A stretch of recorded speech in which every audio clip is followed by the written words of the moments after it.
keep sinking into your blue, yeah, I keep sinking. Bonjour YouTube, aujourd'hui nous allons continuer notre vidéo sur comment réussir vos portraits en studio à la manière des professionnels. Comme depuis le début sur cette chaîne, nous allons essayer d'éviter de donner des trucs et astuces qui sont en fait du bricolage, des choses qui ne correspondent pas à des techniques réellement utilisées par des grands professionnels, des maîtres de la photographie ou des gens qui maîtrisent parfaitement la photographie de manière professionnelle. D'ailleurs, qu'ils soient professionnels ou non. Lorsque je parle de professionnalisme, je parle de manière de procéder. Je parle du sérieux dans lequel on fait les choses. Vous pouvez très bien avoir des gens dont c'est le métier, donc qui sont professionnels au sens de métier, mais qui utilisent des techniques qui ne sont pas des techniques professionnelles. Or, si ces techniques ne sont pas utilisées, c'est pas par hasard, c'est parce que ça ne fonctionne pas en fait, ou ça aboutit à des erreurs ou à un résultat qui fait amateur. Que vous soyez de métier ou pas, ça n'a rien à voir. Je vais donc essayer de vous donner des procédures qui vont vous permettre d'atteindre un résultat d'apparence professionnelle, avec un rendu professionnel, que vous soyez ou non professionnel. Et je pense que pour un photographe amateur, c'est totalement profitable que d'avoir un résultat professionnel. Ne serait-ce par exemple que pour vos futures collaborations, si vous voulez avoir des modèles qui ont envie de travailler avec vous, si vous voulez avoir des équipes techniques et artistiques, coiffeurs, maquilleuses, etc., qui ont envie de travailler avec vous, même si vous êtes amateur. Ce qui compte, après tout, c'est le résultat final. Et j'ai parmi mes élèves des gens qui ont un rendu tout à fait professionnel et qui marchent très très bien, notamment dans les collaborations qu'ils font. Cette série de vidéos va vous donner donc une procédure, un process, un workflow pour réaliser vos shootings en studio de manière à ce qu'ils soient successful, à ce qu'ils soient réussis. Donc, la première des choses qui va marquer le côté photographier autrement, mais qui en même temps va marquer le côté professionnel de votre manière de procéder, c'est bien entendu la mesure. C'est l'un des éléments les plus importants de la séance photo et on ne fait pas la mesure avec le boîtier si on veut vraiment photographier autrement et si on veut vraiment photographier comme le font les grands maîtres et les grands professionnels. Le flashmètre est un outil qui est toujours fabriqué, notamment par Sekonic, et qui se vend toujours auprès des grands professionnels. Donc, ce n'est absolument pas un outil dépassé. En fait, pour être franc, ce qui est dépassé, c'est d'essayer de continuer à faire de la photographie avec les automatismes du boîtier, et notamment les automatismes d'exposition. Bien entendu, on va utiliser les automatismes d'exposition intégrés au boîtier dans le cas où on ne peut pas utiliser de pose-mètre ou de flash-mètre. Mais sauf si vous faites sans arrêt du reportage d'action, du concert, ce genre de choses, où là, effectivement, vous ne pouvez pas utiliser de pose-mètre ou de flash-mètre, vous pouvez utiliser le pose-mètre ou le flash-mètre tout le temps. Il n'y a aucune raison de ne pas l'utiliser, sauf dans les cas où ce n'est pas possible. Donc les cas similaires à ceux dont je viens de parler, le concert, le sport rapide, etc. Mais ici on parle portrait. Et en portrait, franchement, les moments où vous ne pourrez pas utiliser de pose-mètre ou de flash-mètre sont rarissimes. Et ce qui fait la différence quand on utilise un pose-mètre flash-mètre, c'est pas tellement le fait d'utiliser le pose-mètre flash-mètre, c'est surtout le fait de mesurer en incidente. C'est le type de mesure qui va déterminer l'exactitude et l'extrême précision avec laquelle vous allez pouvoir photographier. Le fait de mesurer en incidente va vous permettre de ne pas être influencé par l'environnement. Et ça, c'est la donnée clé et fondamentale. Si vous faites du reportage de mariage, vous pouvez utiliser les automatismes, bien que je connaisse des gens qui travaillent au Leica M, par exemple, en mariage, et donc qui sont entièrement en manuel, et notamment pour la mise au point. Vous n'avez pas besoin d'un autofocus ultra performant pour faire la mise au point. Vous n'avez pas besoin d'automatisme pour mesurer la lumière. Il y a des gens qui ont fait du mariage pendant des décennies sans automatisme. Et de nos jours encore, il est tout à fait possible de le faire. C'est juste une question de décision, en fait. Travailler au Leica, par exemple au Leica M, ça va vous donner un rendu que vous n'obtiendrez avec aucun autre appareil photo. J'insiste, vous n'obtiendrez ça avec aucun autre appareil photo, notamment grâce aux optiques. On peut utiliser un Leica M avec la mesure intégrée. Mais on peut aussi utiliser un Leica M en 100% pur manuel en pratiquant une mesure incidente au posemètre, flashmètre. On peut le faire en mariage. Pas dans toutes les situations du mariage, mais on peut le faire en mariage. Donc, ce n'est pas parce que on vous rebat les oreilles avec des appareils photo faisant des rafales, faisant de la mise au point ultra rapidement, etc., que vous ne pouvez pas procéder autrement. Ça ne veut pas dire que vous ne pouvez pas photographier autrement.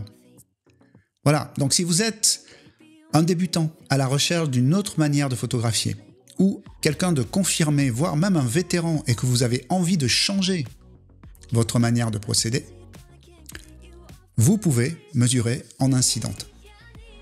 J'irai même plus loin pour les vétérans, pour ceux qui sont habitués.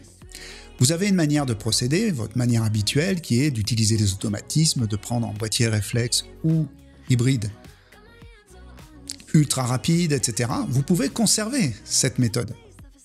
Mais vous pouvez panacher en ajoutant en plus une partie faite au Leica, faite en mesure incidente, et intégrer ça progressivement à votre manière de travailler.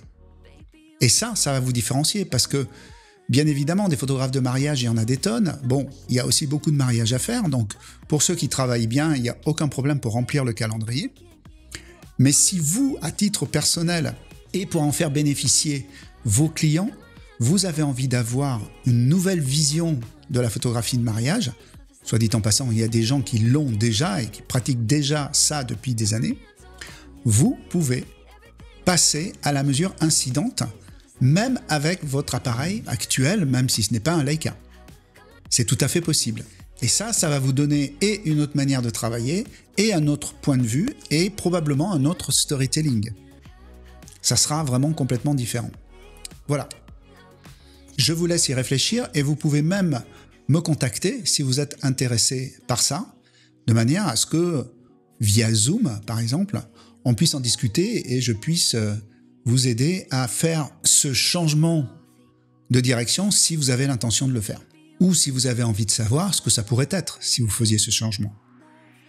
Nous allons voir maintenant une séquence qui a déjà été montrée dans une autre vidéo et qui vous rappelle quelle est la différence entre la mesure incidente et la mesure réfléchie.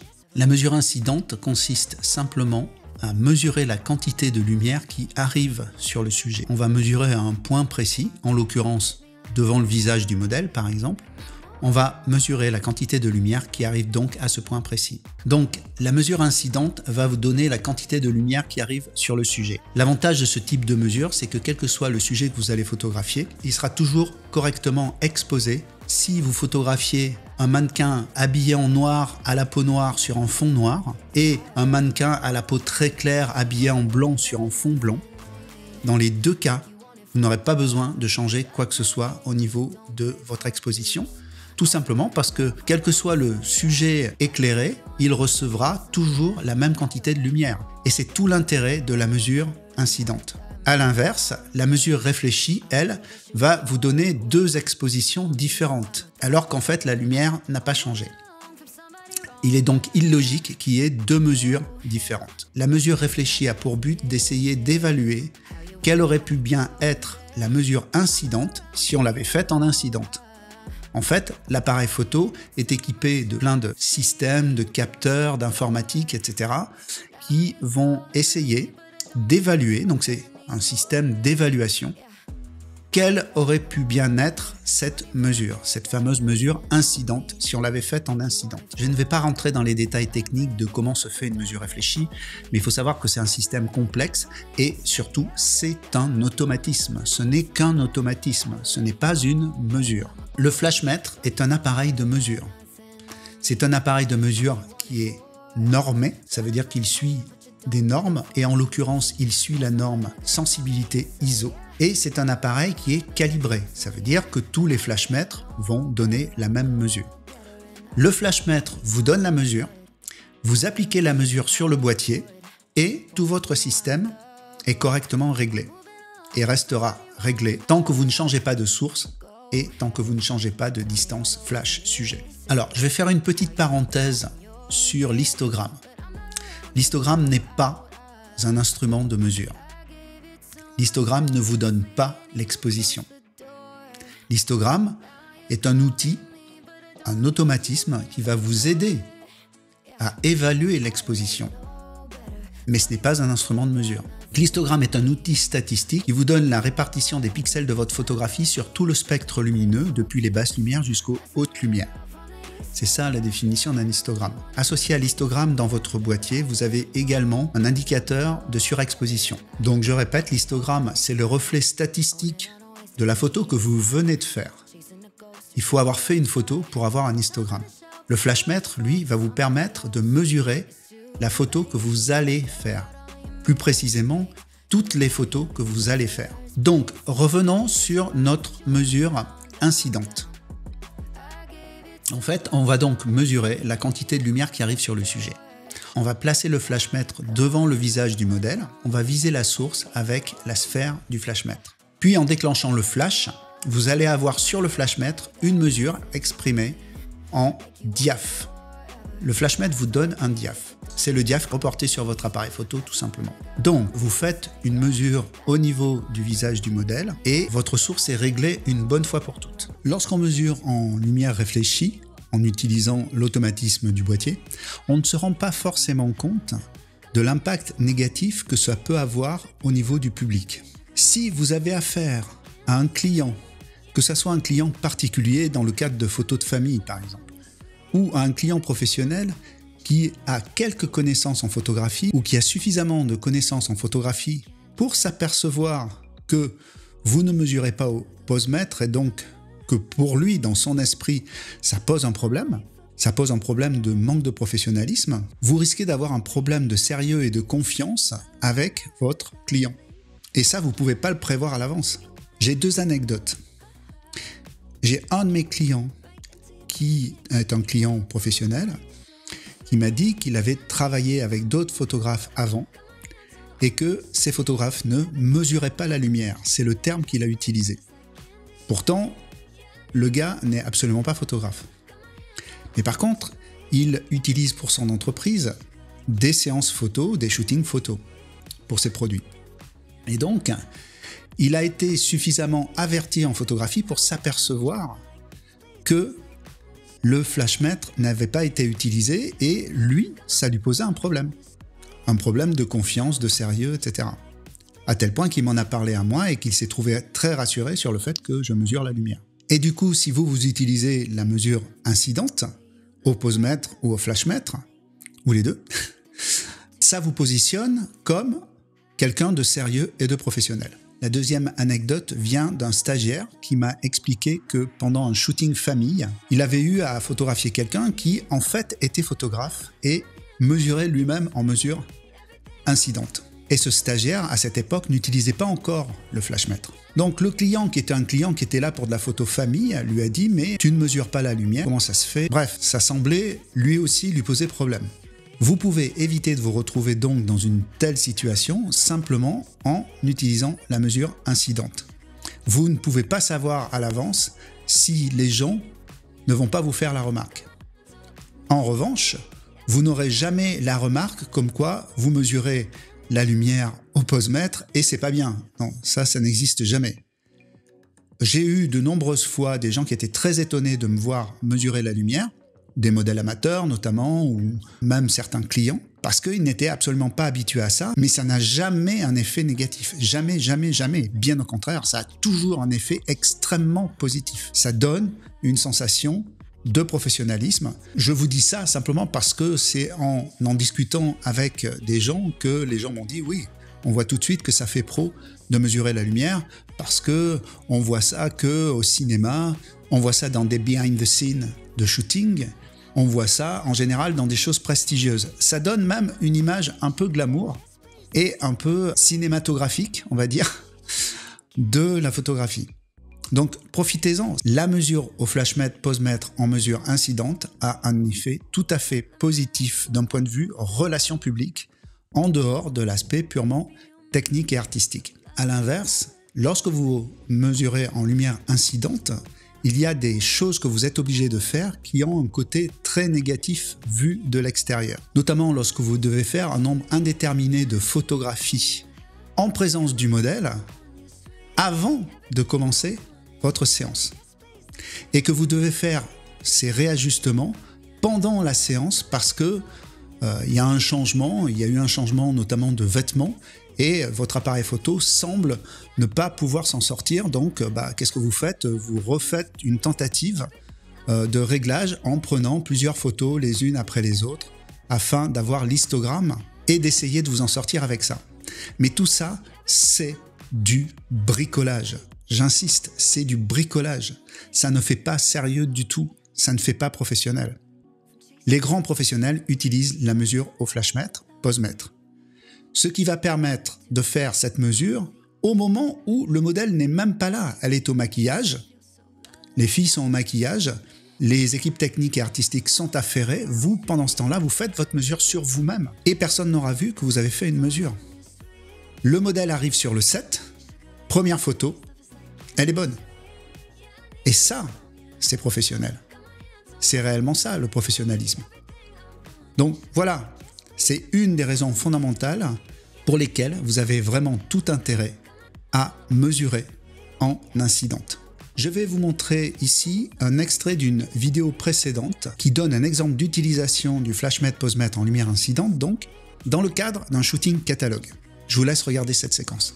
Prenons l'exemple d'un shooting pour un catalogue. Vous devez faire un catalogue de fringues pour une marque et vous avez besoin d'enchaîner des tonnes de tenues avec plusieurs mannequins. Donc vous avez une blonde à la peau très claire, une fille black à la peau noire et une métisse à la peau mate. En plus, vous allez devoir photographier ces filles-là dans un ordre non défini puisque vous avez le directeur artistique de la marque qui est dans votre studio avec vous et qui va décider de vous envoyer sur le plateau les filles habillées avec des tenues dans un ordre qui n'est pas défini à l'avance. Vous allez non seulement avoir des tonalités de peau qui vont changer à chaque fois, vous allez avoir des tonalités de fringues qui vont changer à chaque fois, vous allez avoir des tenues blanches, des tenues noires, une tenue blanche sur une fille à la peau noire, une tenue noire sur la fille à la peau blanche. Vous allez parfois avoir des duos, vous allez parfois avoir des trios, et donc vous aurez toutes sortes de tonalités de vêtements, toutes sortes de tonalités de carnation, et le tout complètement mélangé et aléatoire. Vous n'allez pas vous amuser à chaque changement de régler la lumière. C'est pas possible, c'est pas professionnel du tout. C'est pas comme ça que ça marche. Admettons que vous fassiez tout votre catalogue avec la même lumière, ce qui n'a rien d'étonnant, hein. C'est tout à fait courant de procéder comme ça. Étant donné que votre sujet ou vos sujets seront toujours à la même distance de la source, et que cette source sera toujours la même, a priori, vous ne changerez jamais votre réglage lumière. Vous allez donc faire votre mesure avant, le matin. Pendant que les filles sont en maquillage, vous faites votre mesure sur vous-même, vous vous placez à la position où se trouvera le modèle et vous faites votre mesure de source, vous réglez votre source, vous réglez votre boîtier et vous êtes prêt à shooter pour toute la journée. Vous n'avez absolument rien à changer, quelle que soit la tenue, quelle que soit la carnation de peau, et également pour les duos ou les trios où tout est mélangé. Ça, c'est absolument impossible à faire en mesure réfléchie. Parce que, étant donné que la réflectance du sujet va varier sans arrêt, vous aurez une mesure différente à chaque fois. En fait, ce n'est pas une mesure. Parce qu'en photographie, la mesure est exprimée en diaph et dixième de diaph. Donc, un autre petit rappel sur ce que vous êtes obligé de faire lorsque vous mesurez. Et qui est un truc en fait tout à fait bizarre. Évidemment, on ne s'en rend pas compte si on a fait comme ça depuis toujours, ou alors si on fait depuis longtemps du numérique et que on n'a jamais changé notre manière de faire, on ne se rend pas compte que c'est bizarre. Mais en fait, le fait d'utiliser l'histogramme comme un instrument de mesure, je peux vous assurer que c'est bizarre, et puis surtout, c'est faux. C'est approximatif et faux. Parce qu'il y a des cas où l'histogramme ne pourra pas fonctionner. On a tendance à, avec son histogramme, vouloir caler les hautes lumières à droite. Oui, c'est une bonne méthode, mais qui n'est pas précise. Parce que, en fait, une photo correctement exposée sur l'histogramme de votre LCD est légèrement surexposée. Lorsque vous avez mesuré au posemètre en lumière incidente et que vous avez optimisé à 1,33 IL en plus, ça fait cramer votre image, ça fait cramer les hautes lumières de votre image. Donc, vous perdez votre repère, en fait. Les hautes lumières doivent légèrement cramer, mais à quel point? Vous ne pouvez pas le savoir avec un LCD. Vous ne pouvez pas savoir avec un histogramme. Il n'y a que le flashmètre qui, lui, sait parfaitement où il a mis la mesure d'exposition à plus 1,33 IL. Et pour rappel, lorsque vous ouvrez votre fichier RAW, votre plus 1,33 IL n'a pas cramé l'image. Je vous invite à regarder les vidéos précédentes où je vous illustre ça, je vous le montre. Il y a également un tutoriel qui vous montre ça, je vous mets le lien ci-dessous. Et puis il y a un cas où le fait de se servir des hautes lumières de l'histogramme ne va pas fonctionner, c'est lorsqu'il n'y a pas de haute lumière. Imaginez que vous photographiez un corbeau sur un tas de charbon avec un fond noir. Vous avez l'entièreté de votre scène qui est noire.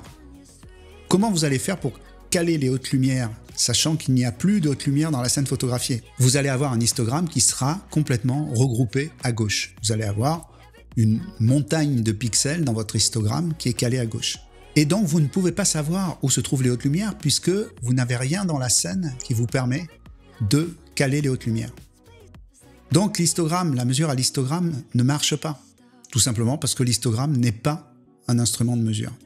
Et que même si vous l'utilisez de manière plus ou moins pifométrique, parce que effectivement, lorsqu'on ne peut pas mesurer au flashmètre ou au posemètre, on est bien obligé d'utiliser l'histogramme ou de faire confiance entièrement à la mesure du boîtier. On est obligé de faire ça. Mais nous, en ce qui nous concerne, en portrait, on peut s'en passer puisqu'on peut mesurer en incident. Donc dans ce cas, je peux vous assurer que l'histogramme ne vous servira absolument à rien. À partir du moment où vous commencez à utiliser un flashmètre posemètre, vous ne vous servirez plus de l'histogramme. Vous n'aurez jamais besoin de regarder votre histogramme. Et pour avoir formé de très nombreuses personnes à la mesure incidente, je peux vous assurer que mes stagiaires, mes élèves, les gens qui utilisent leur flashmètre pour mesurer leur séance, ne veulent en aucun cas revenir à un autre système. Bon, si vous connaissez vos automatismes, c'est un savoir que vous avez, conservez-le, bien évidemment. Il vous servira. Mais pour tout ce qui est les moments où vous pouvez ne pas utiliser d'automatisme, vous avez le flashmètre en mesure incidente. Ça, c'est un outil précieux et puis c'est un outil professionnel et c'est un outil dont on va se servir tout le temps. Et pour terminer, comme je l'ai déjà dit plusieurs fois, on ne peut juger de l'exposition sur un LCD. Parce que vous avez aussi les gens qui regardent le LCD pour juger de l'exposition, pour dire c'est surex, c'est sous-ex, etc. Ce qui est évidemment complètement fou de croire que ça va fonctionner. Non, c'est pas possible. Le LCD va vous paraître peut-être très clair, vous allez vous dire c'est cramé, et puis vous allez changer vos réglages. Enfin, c'est catastrophique comme manière de procéder. Parce que c'est du pifométrique dans le pifométrique. Parce que selon la qualité de votre LCD, selon sa manière de réagir à la lumière, et selon la manière dont il est réglé sur votre boîtier, et selon le profil que vous utilisez dans votre boîtier pour restituer l'image du LCD, le résultat va être complètement différent. C'est-à-dire que deux personnes avec le même boîtier, les mêmes objectifs, en train de photographier la même scène, vont obtenir des rendus LCD différents selon comment ils auront réglé leur LCD, la luminosité notamment, ou le profil qu'ils utilisent. Parce que je vous rappelle que l'image que vous voyez sur votre LCD n'est pas votre fichier RAW. Le fichier RAW, vous ne le voyez que dans un logiciel de dématrissage RAW comme Lightroom par exemple. Ce que vous voyez sur votre LCD, ce n'est pas votre photo. Ce que vous voyez, c'est un JPEG qui est associé à la photo que vous venez de prendre, qui suit les réglages de votre boîtier pour le JPEG, plus les réglages de luminosité de votre LCD. Autant vous dire que ce n'est pas un moyen fiable de vous rendre compte de l'exposition de votre image. Le seul moyen fiable, c'est le flashmètre, posemètre. Voilà, vous savez ce qu'il vous reste à faire. Nous allons maintenant parler des réglages du boîtier. En studio, donc, vous vous positionnez en mode M et vous devrez régler le temps de pause, la sensibilité ISO et l'ouverture, ainsi que la puissance du flash. Ça nous fait donc 4 facteurs. Donc, c'est pas tellement un triangle d'exposition, c'est plutôt une pyramide d'exposition parce que il y a 4 points qui sont interdépendants. Et à ce sujet, il y a un de ces 4 points qui n'a pas d'impact sur l'exposition de votre photo. C'est le temps de pose. Vous pouvez vous positionner par exemple au 1/160e de seconde ou au 1/200e de seconde. Ça n'aura pas d'impact, de la même manière que si vous faites votre photo au 1/50e de seconde, ça n'aura pas non plus d'impact. La quantité de lumière qui va rentrer dans l'appareil photo sera la même. Pourquoi? Simplement parce que le temps de pose n'est pas lié à l'obturateur. Il est lié au temps de durée de l'éclair et à son intensité. Et donc, le temps et l'intensité de l'éclair sont mesurés par le flashmètre. Le flashmètre sait, lorsqu'on émet un éclair, quelle quantité de lumière est envoyée par le flash. Vous n'avez donc pas à vous en préoccuper. Vous réglez en fait n'importe quelle vitesse sur votre temps d'obturation. Par contre, il y a un problème de temps de synchronisation. Les appareils photo qui ne possèdent pas d'obturateur central, qui lui est capable d'obturer à toutes les vitesses, sont tenus de respecter un temps de pose maximal, en général aux alentours du 200e ou 250e, ça dépend de votre boîtier. Bien que du point de vue du flash, le temps de pose n'ait aucune importance, du point de vue du boîtier, par contre, vous devez vous mettre dans des temps d'obturation qui correspondent à la vitesse de synchronisation. Donc, 200e maximal. Mais d'un point de vue de la photographie, vous verrez que vous soyez au 200e, au 160e, au 50e, au 40e, vous obtiendrez exactement la même photo. Donc, le temps d'obturation n'a pas d'impact sur l'exposition. Et le flashmètre se charge de mesurer tout ça, vous n'avez pas besoin de vous en préoccuper. Donc sur votre boîtier, vous indiquez l'ouverture qui vous intéresse. On va prendre f5.6 parce que c'est une bonne base de départ. Pour ce qui est de la sensibilité ISO, je vous invite à la positionner sur la ou les sensibilités ISO natives. Donc pour une basse sensibilité ISO, en général, c'est 100 ISO. Donc vous réglez votre boîtier à 5.6 100 ISO, 160e par exemple. Et vous ne vous occupez plus des réglages du boîtier, vous n'aurez pas à y retoucher. La balance des blancs doit être réglée à 5200K en principe, ce qui est la température de couleur de vos flashs. En tout cas, ça correspond à la lumière naturelle. 5200K, c'est lumière naturelle et vos flashs, en principe, sont calés sur la lumière naturelle eux aussi. Ensuite, avec votre flash, vous allez régler le 4e point de la pyramide qui est l'énergie flash, puisque en studio, on a l'avantage de pouvoir contrôler la quantité de lumière que l'on peut faire entrer dans l'appareil photo, ce qui n'est pas le cas en lumière naturelle, puisque on ne contrôle pas la quantité de lumière délivrée par le soleil. Là, on peut contrôler notre quantité de lumière, c'est ce qui fait un des avantages du studio. Vous allez donc régler votre flash avec votre flashmètre en vous positionnant là où se trouvera le modèle. Vous mettez le flashmètre à peu près au niveau de votre visage. Votre flashmètre comporte une lumisphère, une demi-sphère en fait, qui va servir à mesurer la lumière. C'est derrière cette lumisphère que se trouve le capteur de lumière. Vous allez rentrer cette lumisphère et vous allez la diriger vers le centre de la source principale, c'est-à-dire vers l'endroit où il y a le plus de lumière délivrée par le flash. Et vous faites votre mesure avec votre télécommande, c'est-à-dire vous appuyez sur la gâchette du flash pour le mettre en mode attente d'éclair, et vous envoyez un coup de flash avec votre télécommande que vous tenez dans votre autre main. Et voilà, vous avez votre mesure, et vous regardez votre mesure, et vous augmentez ou vous diminuez la puissance de votre flash jusqu'à arriver à 5.6 plus un diaph 1 tiers, c'est-à-dire f9. Donc, je répète, boîtier réglé à f5.6 100 ISO 1/160e et flash réglé à f9 et non pas à f5.6 parce que si vous réglez que à f5.6 vous n'êtes pas optimisé et donc vous allez sous-exposer.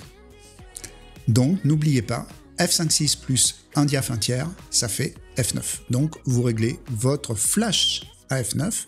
Par contre vous ne touchez pas à votre boîtier bien sûr. Donc ça veut dire que le boîtier va recevoir plus un diaph 1 tiers que ce qu'on aurait fait en argentique par exemple. Donc là, la mesure est optimisée pour le numérique. Vous utilisez le support numérique, donc vous optimisez pour le numérique. Je vous invite à regarder cette vidéo qui vous explique en détail ce que c'est que l'optimisation en numérique. Donc au moment où vous réglez votre flash pour atteindre ce f9, eh ben, vous utilisez votre télécommande pour augmenter ou diminuer l'énergie du flash jusqu'à arriver à f9.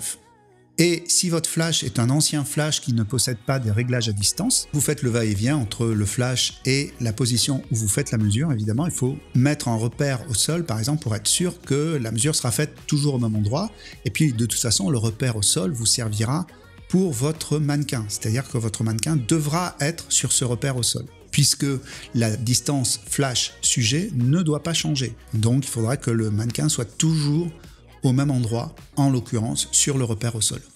Nous allons parler du setup. Comme vous l'avez vu dans la vidéo précédente, notre setup est très simple. C'est une boîte rectangulaire en feathering, positionnée à droite et qui est donc tournée plutôt vers le mur d'en face que vers le sujet. Elle est en feathering. Nous l'avons vu sur la vidéo précédente. Et donc, il n'y a rien d'autre qui va éclairer la scène. Vous n'avez pas besoin d'autre chose. Donc je vous rappelle quand même les règles générales concernant les sources. Plus une source va être proche et plus elle va être douce. Mais plus le contraste va être élevé. Le contraste, pour rappel, c'est l'écart entre les hautes et les basses lumières. La douceur, pour rappel, c'est la transition ombre-lumière. Si votre transition ombre-lumière est très franche, cassante avec pas de transition en fait, c'est une lumière dure. Si la transition entre ombre et lumière est extrêmement progressive et douce avec une zone de progressivité intermédiaire qu'on appelle la pénombre, là vous avez une lumière douce. Pour une source donnée, plus vous allez rapprocher cette source du sujet et plus la lumière sera douce. Plus vous allez éloigner cette lumière du sujet et plus la lumière sera dure. Plus votre source sera proche du sujet et plus le contraste sera élevé, c'est-à-dire que l'écart entre les hautes et les basses lumières sera marqué. Plus vous allez la reculer et moins le contraste sera marqué. Ensuite, il y a une notion de taille de la source. Plus la taille de la source est grande et plus la lumière est douce. Plus la taille de la source est petite et plus la lumière est dure. Cela dit, il y a d'autres facteurs qui interviennent parce que si vous regardez cette photo qui a été faite avec un modeler 18 cm, donc un tout petit modeler à 4 mètres, donc très loin, on devrait avoir ici une lumière très dure. La lumière est dure, elle est une certaine dureté, mais elle n'est pas si dure que ça. Pourquoi ? Parce qu'il y a d'autres facteurs qui agissent sur la dureté et la douceur de la lumière, et notamment la manière dont la lumière est diffusée. Et avec ce bol qui est un bol Profoto Zoom, on a une très bonne diffusion de la lumière, ce qui fait que, certes, oui, la lumière est dure, mais vous avez quand même un rendu très doux globalement pour ce type de circonstances, c'est-à-dire toute petite source à grande distance. Donc ce n'est pas un absolu, c'est pas parce que la source est petite et que la distance est grande que vous allez forcément obtenir quelque chose de très très dur. Il y a d'autres facteurs qui font que la lumière va être plus ou moins dure dans sa dureté. Et c'est pareil pour la douceur lorsqu'il s'agit de grandes boîtes utilisées de très près, par exemple. Voilà, mais les règles globales sont celles que l'on vient de voir. En fait, ce qui nous intéresse, c'est la taille relative de la source. La notion de taille relative regroupe à la fois la notion de distance et à la fois la notion de taille physique du modeler. La taille relative, c'est la taille vue du point de vue du modèle. Lorsque le modèle voit la source, est-ce qu'elle est très grosse, grosse, moyennement grosse ou petite, très petite, etc. Et effectivement, une très grande source mise très très loin paraîtra plus petite qu'une petite source utilisée de près. Mais ce qui compte, c'est bien cette taille relative. Donc ça veut dire quoi ? Ça veut dire qu'une petite source utilisée de près sera plus douce qu'une grande source utilisée de très loin. Pourquoi ? Parce que la taille relative de la petite source sera plus grande. Par contre, la petite source utilisée de près sera plus contrastée, puisqu'elle est utilisée de près, et la grande source utilisée de loin sera peu contrastée. Donc ne confondez pas le contraste et la douceur de la lumière. On peut avoir une lumière dure peu contrastée, qui va donner un rendu assez uniforme.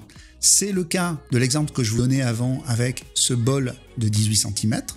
Certes, c'est une petite source placée loin, donc elle est dure, mais elle est placée loin, donc elle est peu contrastée. Le rendu général au niveau de la sensation que l'on reçoit en regardant l'image avec un tel setup, c'est que l'image est pas si dur que ça. Et puisqu'on parle de contraste, il y a une notion importante qui s'appelle le fall-off. Le fall-off, c'est la manière dont la luminosité décroît au fur et à mesure que l'on descend vers le bas du corps.